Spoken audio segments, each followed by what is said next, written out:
The Superstition Mountains are a dramatic desert range on the eastern outskirts of Phoenix. The area contains many classic, popular, and difficult hiking trails and climbing destinations.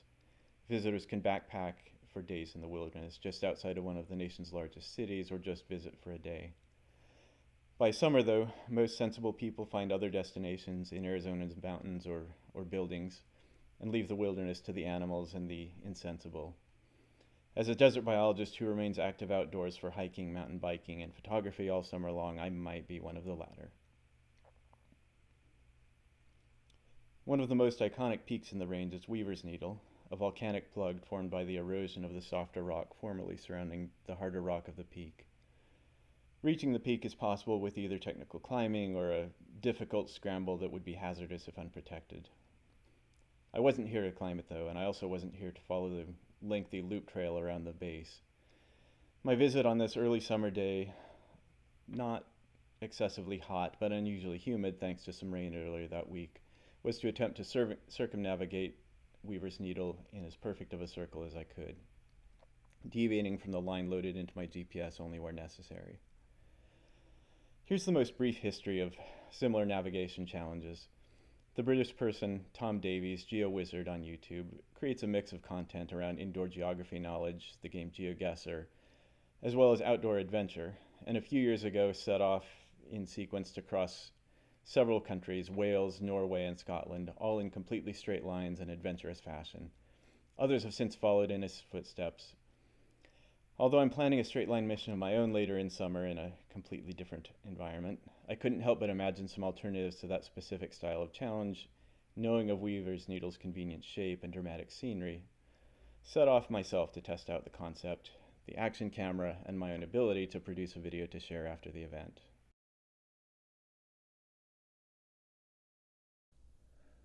I had planned a circle just under 3 miles in circumference through dense brush and rocky terrain, with about 2,000 feet of elevation gain and loss before I returned to the start. Prepared with what I hoped would be adequate water, but burdened with the excessive camera equipment I dragged along mainly for this lovely sunrise sequence, as the sun and temperature rose, I made my way down to the base of the mountain to begin the adventure.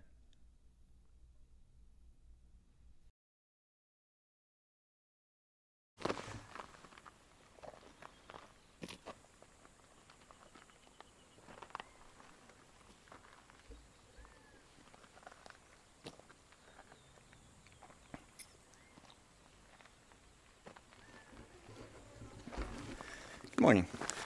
I'm just going to start walking, but this is the beginning of my attempt at walking a perfectly circular route around Weaver's Needle, this mountain behind me.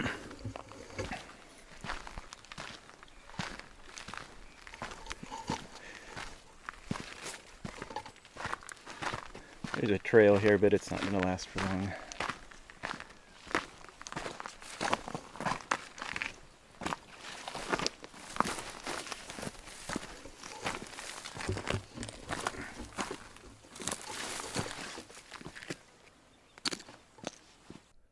The terrain will rapidly get worse, but for now my arc repeatedly crossed the meandering established trail in what would be one of the only easy portions of the circle.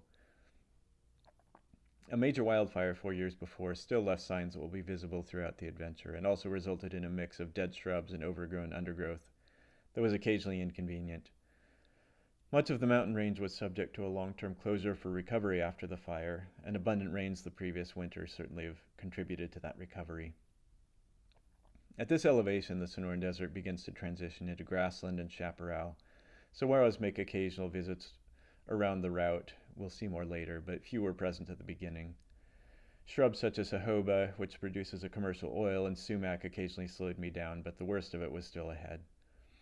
Approaching the first high point of the route, I was able to see down into a major wash that my route crossed, and what appeared to be a significant potential obstacle.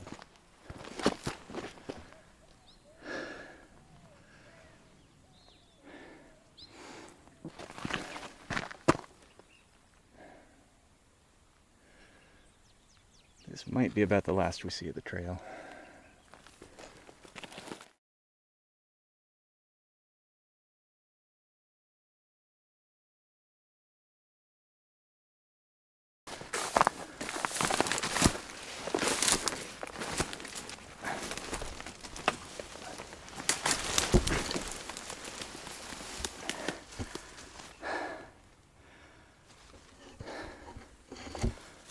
sit down and take a break for a second. Tripod caught on the branch.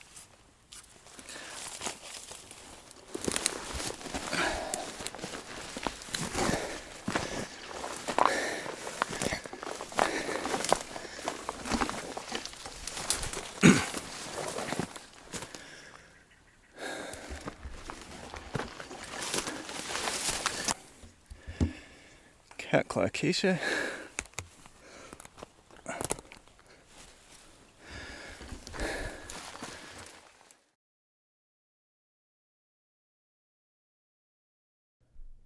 The Sonoran Desert is a very temperate, nearly subtropical desert, and as soon as water availability increases near drainages, any man-made or natural bodies of water, vegetation responds very rapidly and achieves a density you would not normally associate with a desert. As I descended into this wash, I rapidly ran into a wall of spiny live oak shrubs, more sumac, partially burned, but clearly this area was not completely cleared by the wildfire.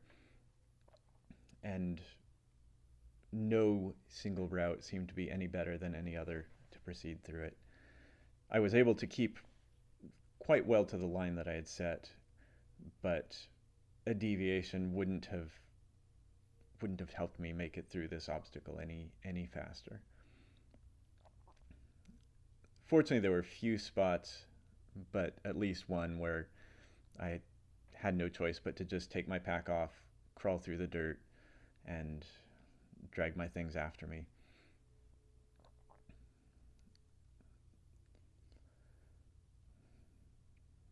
Once making it through the worst of this, I was able to stand back up, dust myself off, dust my pack off, and attempt to continue on. However, even at this early stage, barely into the journey, I could already tell I was using water and using time much faster than I had hoped to, and this will become a common theme of the trip, unfortunately.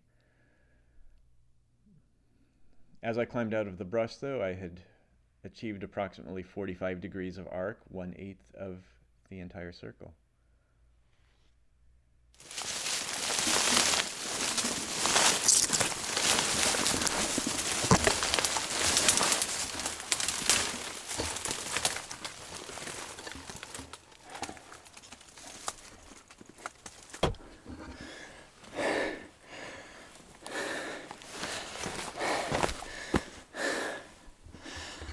That's gross.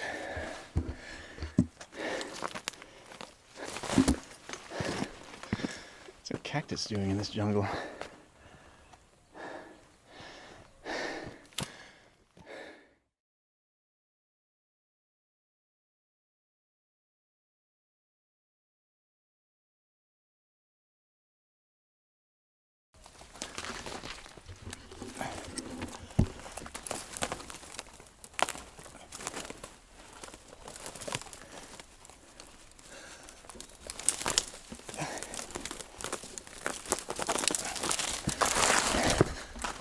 After freeing myself from the catclaw acacia once again, the route finally began to gain elevation and enter into more rocky desert areas. There were occasional remnants of spring wildflowers along the route, including this Dudleya, which is a close relative of common rock garden succulents. Although there had been no major obstacles and no major deviations so far, occasional small scrambles became necessary.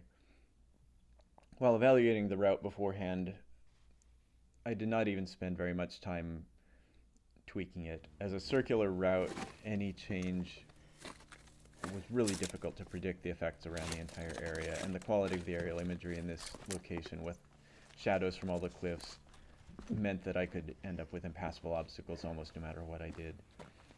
This was one spot where imagery didn't indicate there may be a problem. And as I approached it, I was unclear until I reached the base of it whether my curved route would go into a difficult spot up this cliff or bypass it to the right. Fortunately, it was able to bypass it to the right, and there was no obstacle.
Having reached the top of that scramble, the route continued on. By now I was in full sun and knew that I wouldn't get prolonged shade again for the remainder of the hike. The scoring standards for straight line missions are as follows. If you deviate less than 25 meters from your line, that's considered a platinum run. If you deviate less than 50 meters, a gold run, 75 meters silver, and 100 meters is a bronze run. To date, I had not incurred any major deviations on this route so far and wanted to do my best to not do so. Because of the difficulties of evaluating this specific terrain on the route I had chosen, while I wasn't optimistic about achieving a platinum circle, I was going to do my best, and so stuck to the line wherever I could, found ways through and around obstacles within those deviation limits anytime there was an opportunity. And after squeezing my way through that crevice, reaching the top of this ridge, I had completed 25% of the circle.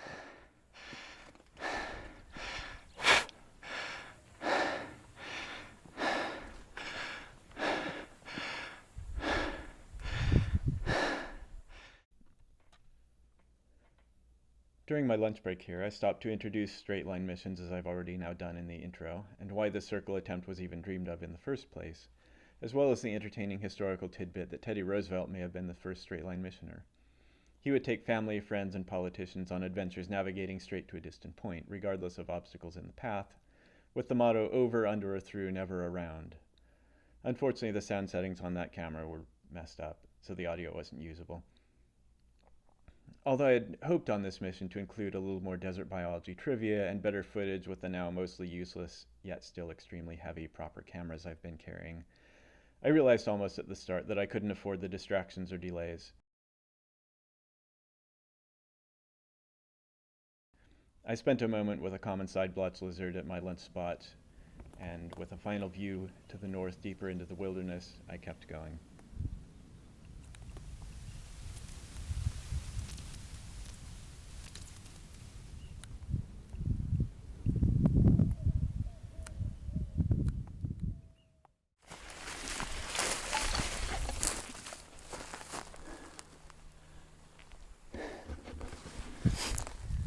Something I had very accurate expectations about is how difficult it is to follow a circle on the GPS. You can't ever get a heading on something. You can't ever walk in a straight line at all.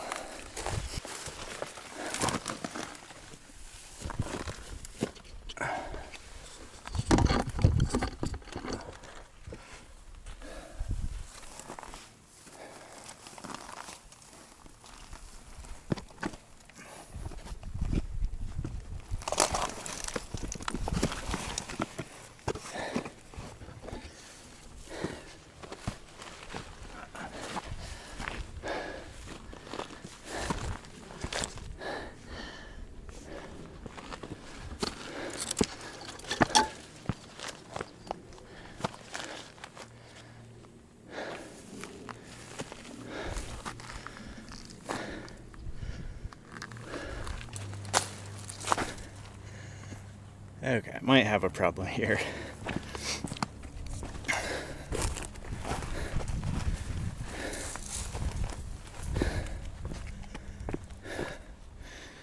Just have to go around some of it, but what I couldn't really tell reviewing the route before the trip was that little cliff.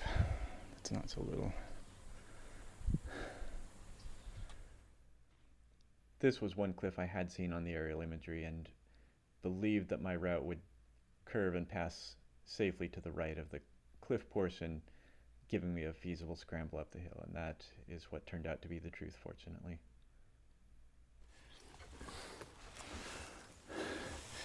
Actually right on the line.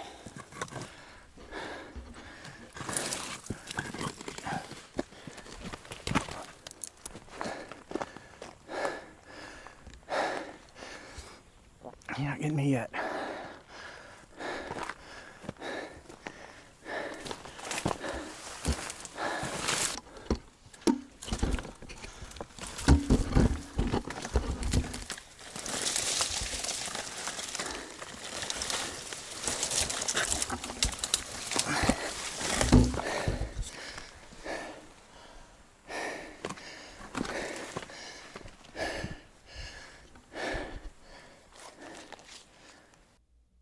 Making it to the top of that grade was just the beginning of one of the steepest and highest climbs on the entire route. This ridge climbed approximately 300 feet in 500 horizontal feet, or about a 60% grade. The route climbed past wild buckwheat, more jojoba shrubs, and other dense vegetation, but fortunately contained no major obstacles.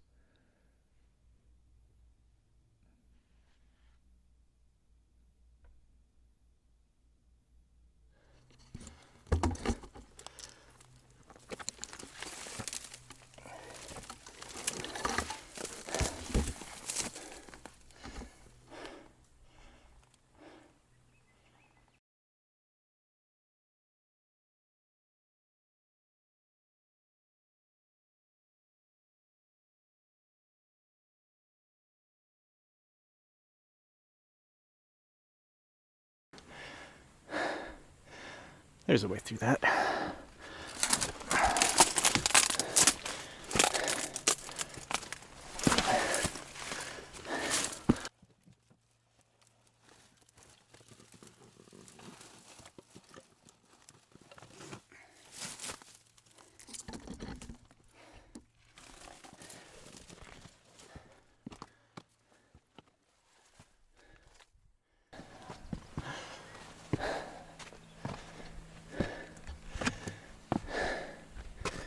Well, I guess we go around, whatever that means.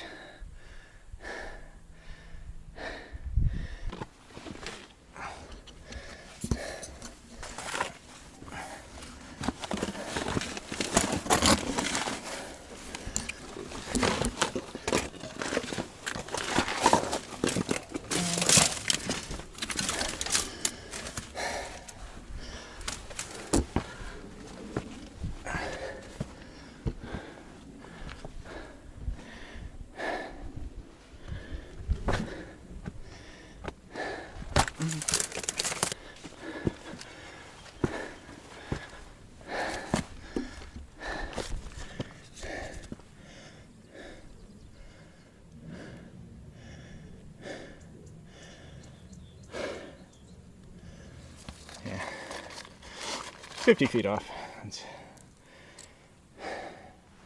If that's the worst in this terrain, it's not bad.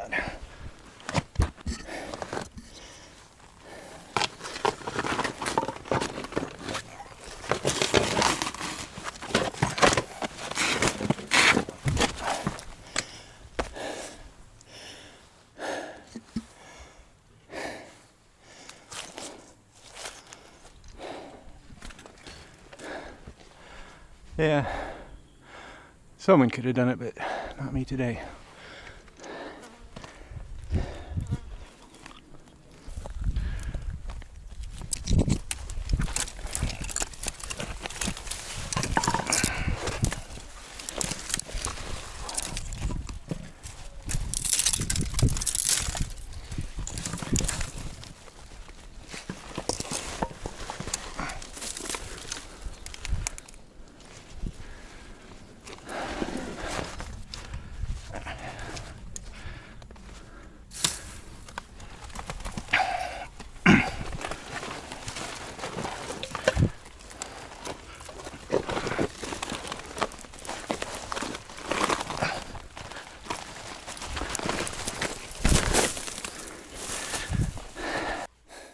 After safely making it down a slightly questionable scramble and drop, I continued the descent of the opposite side of the major climb, and with that had completed another eighth of the circle.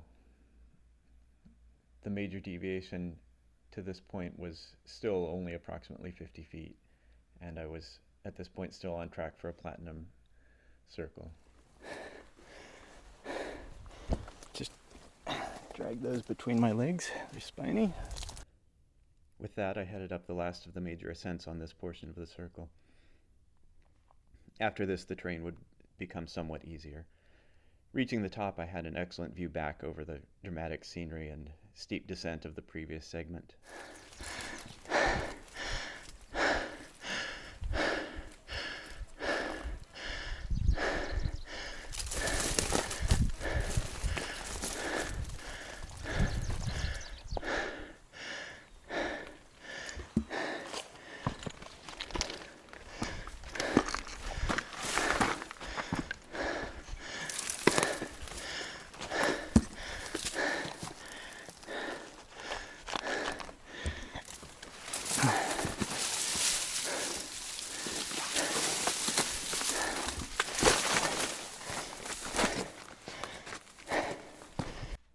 Crossing over that ridgeline was finally the end of steep slopes, cliffs, and hazardous sections for the time being.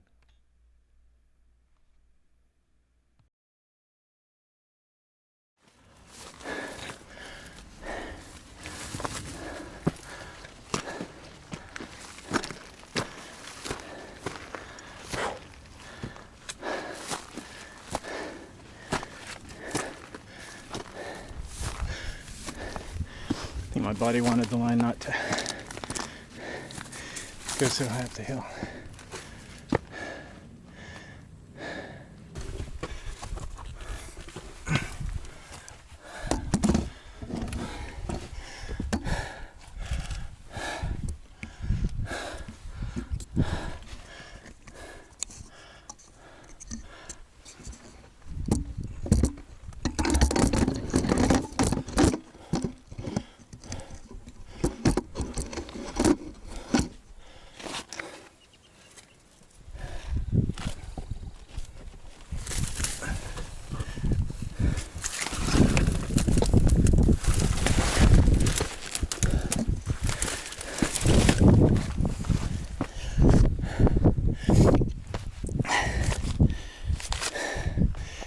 Be family-friendly content except for all the crotch shots.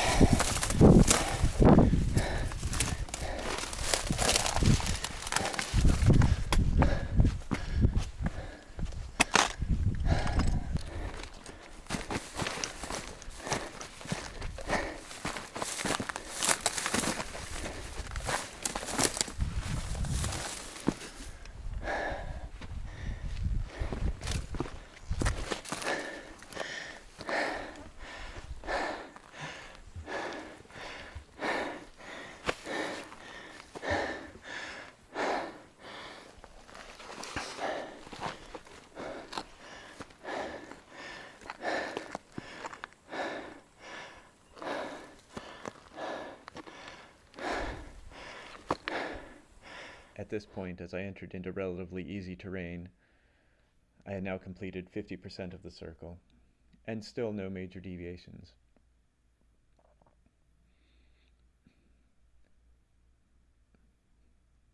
I was also at a point where the other half of the trail loop system around Weaver's Needle came into view, and I began to cross it in a similar way as the trail at the start of the circle.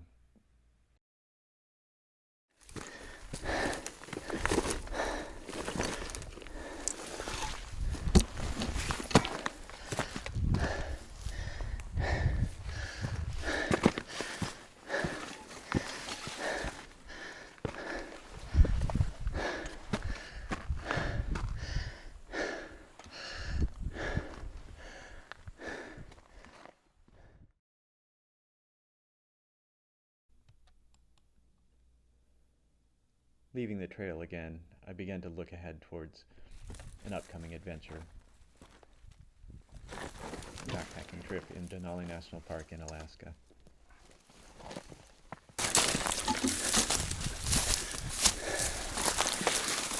The first upcoming Alaska trip in a week. Won't be any kind of absurd navigation challenge, just a backpacking trip through the backcountry at Denali National Park. The original goal was to reach a couple of extremely scenic remote viewpoints in the hopes that the weather will be clear. Good sunrise views of Denali or surrounding mountains. But for the last few months I had also been contemplating and trying to find a viable straight line route with a bit of a twist to it at Denali, and finally found one I think is survivable without going too far off the line, and it happens to line up with my May hike route. So weather permitting, I'll be back in there for a few days in May, get to see some of the potential bad spots on my planned straight line that I hope to do in September, again, weather permitting. There is no shame and a high chance of changing your plans on an Alaska trip because of the weather.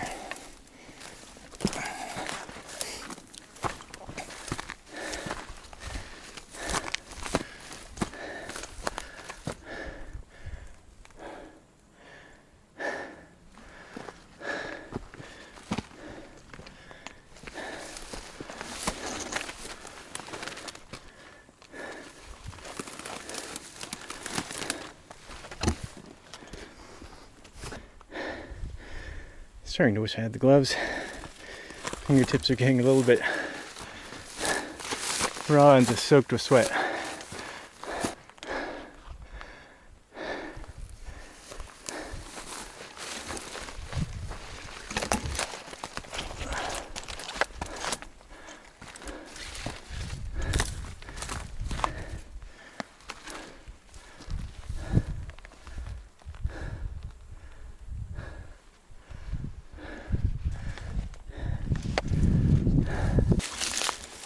I imagine it's occurred to some people to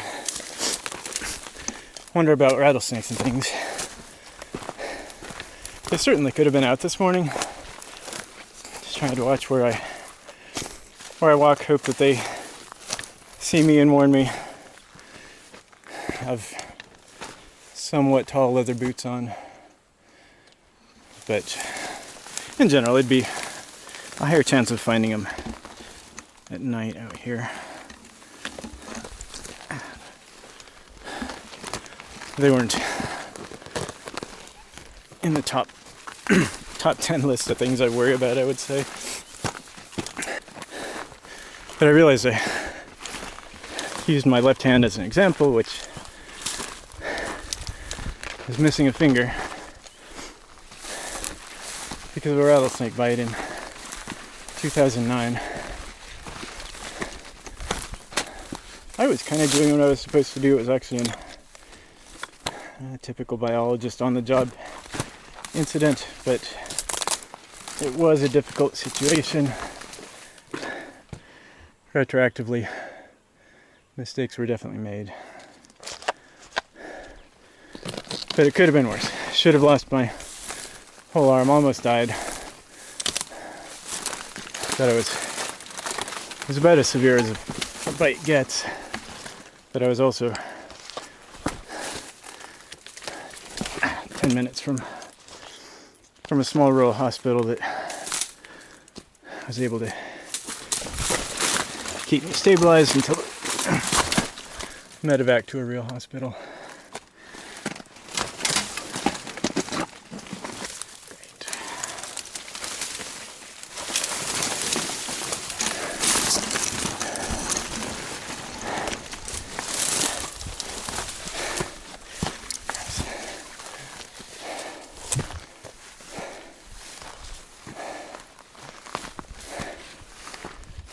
After a relatively easy segment taking me up to 5/8 of the route completed with no major deviations.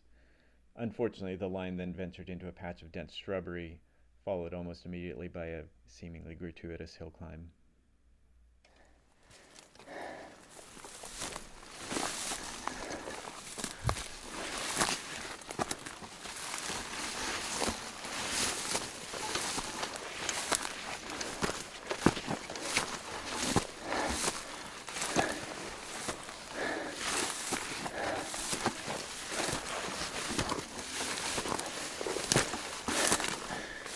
The ground under this is all dry, loose rock, but again, you wouldn't look around and assume you're in the desert here.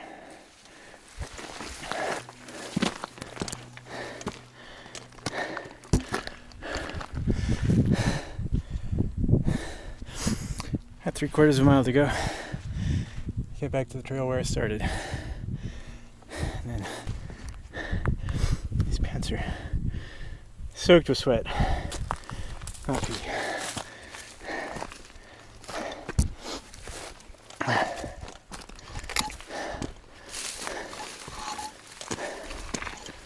Fun story when I got bit by the rattlesnake.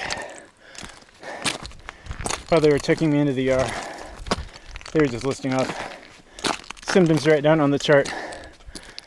And they list off incontinence, which, again, I didn't pee myself, but was just sweating so bad from going into shock that I just soaked my pants so bad that was their diagnosis.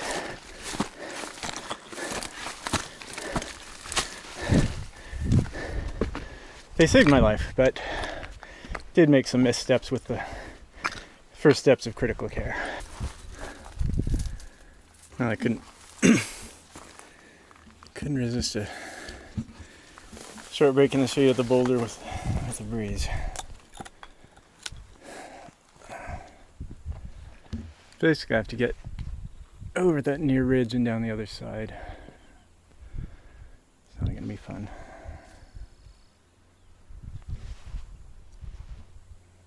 And I don't even know where the line goes through there. It might go through that pass in the middle. With 3/4 of the circle now completed, I descended into a small valley that preceded what I expected to be the worst part of the entire route.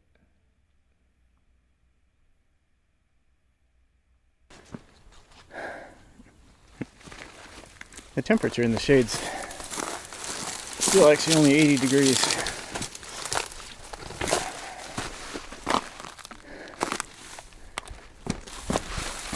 But the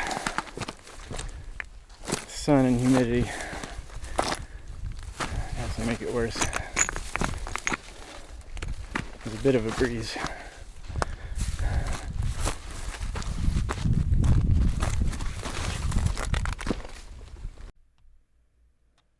Descending and crossing this small valley, though, was one of the easiest portions of the entire route. Less dense vegetation, easy terrain, and occasional trails made by hikers heading for the main peak all facilitated the journey. A small deviation was going to be required around this major rock outcrop, but it was nothing significant.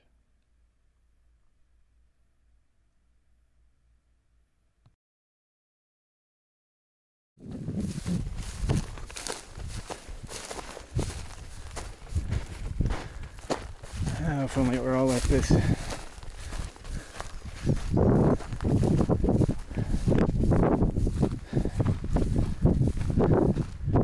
Level sand, no miserable plants.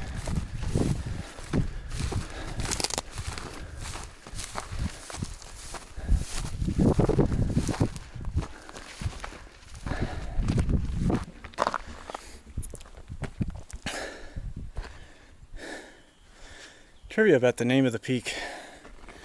It's named after Old West explorer and personality Pauline Weaver. His birth name was Powell, but once he got out west into Spanish-speaking areas, most of his Spanish-speaking compatriots called him Paulino, and then that got retranslated back into English as Pauline, and he kept it, which is perfectly fine. So I don't know why they went with Weaver's needle instead of something fun like Pauline's protuberances.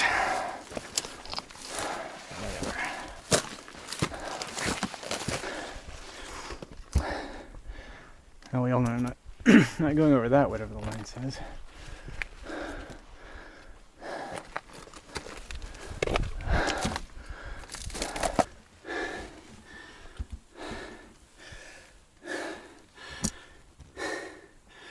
Others had the gloves by now. No single real hand injuries, just fingertip fatigue on the rocks.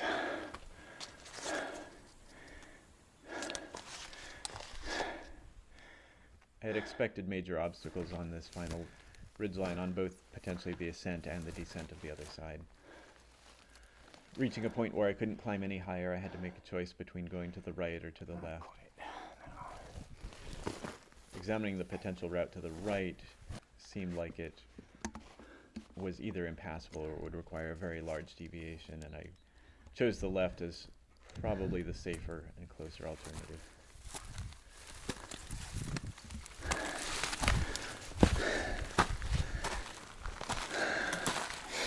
I'm not frenzied. I think this was a geo-wizard adventure.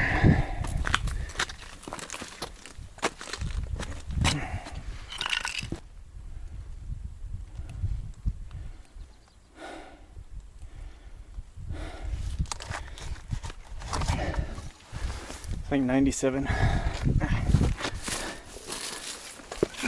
feet off the line. Definitely the worst so far.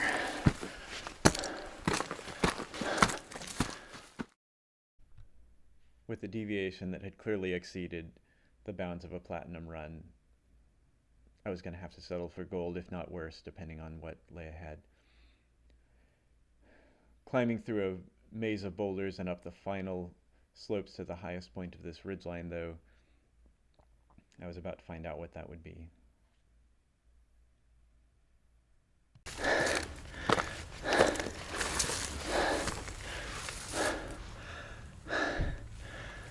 Probably a huge cliff on the other side.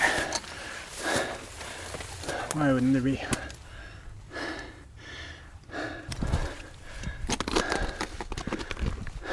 Well,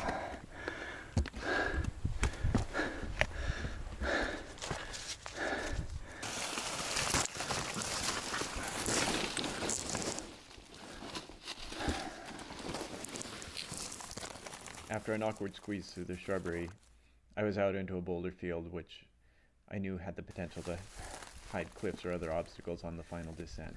And at this point I had reached the 7/8 mark of the circle. With 1/8 to go, I was nearly out of water, unhappy with the distance I still had to make it back to the car, and had failed to achieve a platinum circle. However, completing it was as easy as not completing it at this point, and I continued to follow the pathway ahead and came to a major drop-off, and at this point I descended down a narrow chute to a spot that would be my home for about the next 20 minutes as I tried to find a way through the obstacle. Moving to the right seemed feasible at first, and would have been if it were not for one major spiny agave plant right in the only safe path down this drop. I feel like that'd be fine if it weren't for the agave. Moving to the left was no better. The only option that way was to drop my belongings an uncomfortable distance and potentially squeeze down through a narrow Not any rocky better the chute other way. with a drop that I may not be able to control. And having tried to convince myself of any options, I finally had no choice but to just move farther to the left, except that it was going to be an even larger deviation than the previous one, and hope for the best.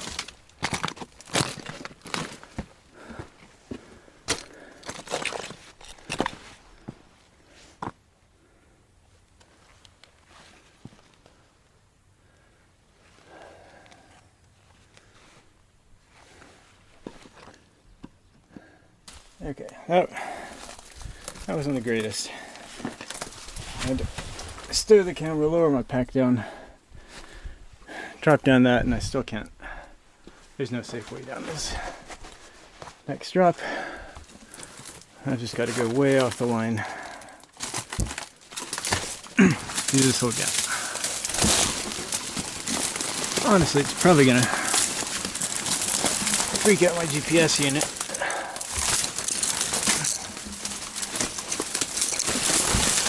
And it might jump 500 feet away, but I should be able to tell where I really get out of this.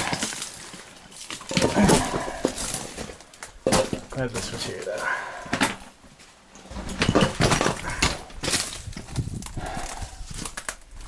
Hope this one works.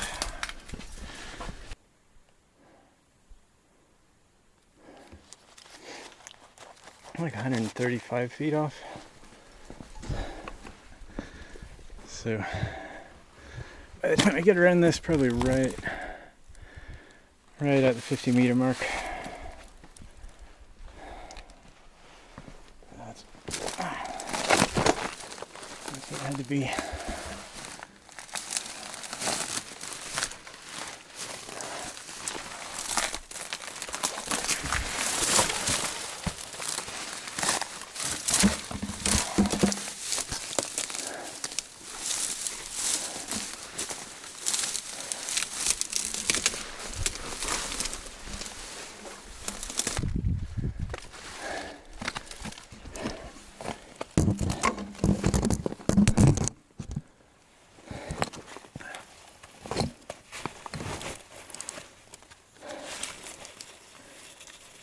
That should be the very last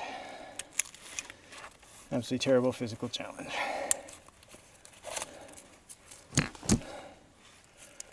Have to get to the trail and back to the car. As it turned out, the worst deviation of that obstacle was about 44 meters, and the gold mission was, at this point, still a success. I didn't anticipate any more major obstacles on the remainder of the route. It was a relatively short distance, the end was nearly in sight, although the route couldn't help but curve itself around the hill into the rocks and through more boulders. It certainly did not take the easiest path back to the start. My fear at this point was that there may be more dense brush in the upper wash crossing to reach the beginning of the circle, similar to that at the beginning when I first entered the major shrubs on the first portion of the route. And as I finally made it through these rocks to where the end was truly in sight, I could see there was no shrubbery. Reaching the wash crossing was a relief. No trees, no shrubs, and an easy walk back to the start from this point.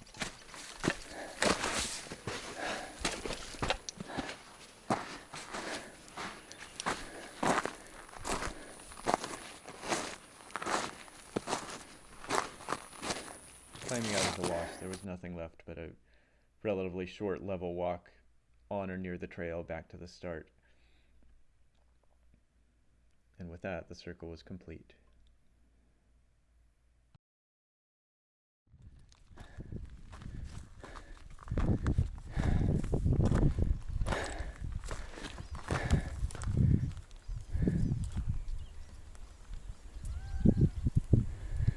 Pretty perfect circle.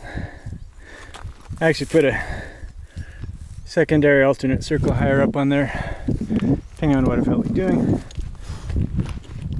Did the big circle. So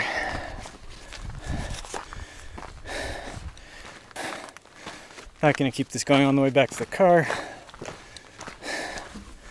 I don't think we learned much. I don't think we had much fun. But I walked a perfect circle around the mountain. So, looking forward to Alaska, sleeping in the snow a week from today. That's gonna be nice. We'll see. Hope you enjoyed the hot summer walk in the desert today. We'll see what happens next.